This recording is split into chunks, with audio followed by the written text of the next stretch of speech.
All right, time to check in with Tyler Orton one more time this morning, and we're talking about jobs numbers. Yeah, a bit of a mixed bag this morning.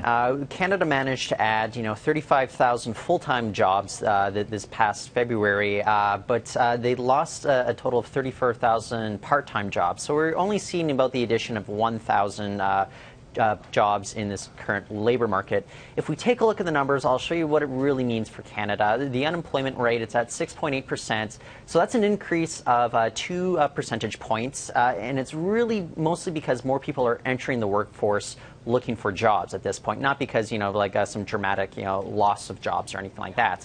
However, I do want to circle around BC and Alberta. They're very affected by the natural resources industries, and we see that we do see the jobless rate rising in both those provinces. It went up as high as 8 percentage points in Alberta this past month. And Ontario, biggest part of the economy, they didn't actually have any changes with regards to the unemployment rate. So that's kind of good news for Canada when obviously we're going through kind of maybe tougher economic times than we were a year ago. If we take a look at the next set of numbers, this is why it's important for BC and Alberta.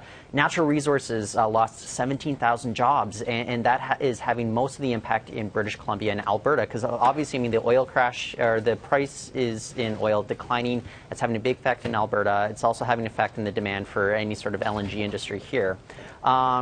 Construction jobs, those went up 15,500, which is pretty good for British Columbia. Obviously, a lot of real estate going on.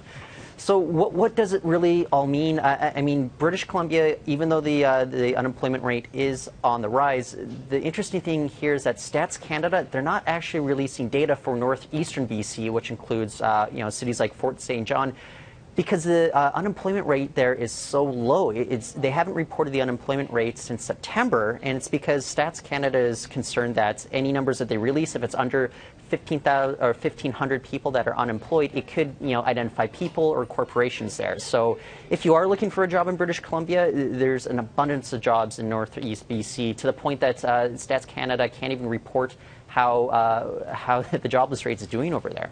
All right, we'll keep an eye on it for sure. Thank you, Tyler. Thank you. If you want some more details, go to BIV.com to reach Tyler and also read his stuff there as well.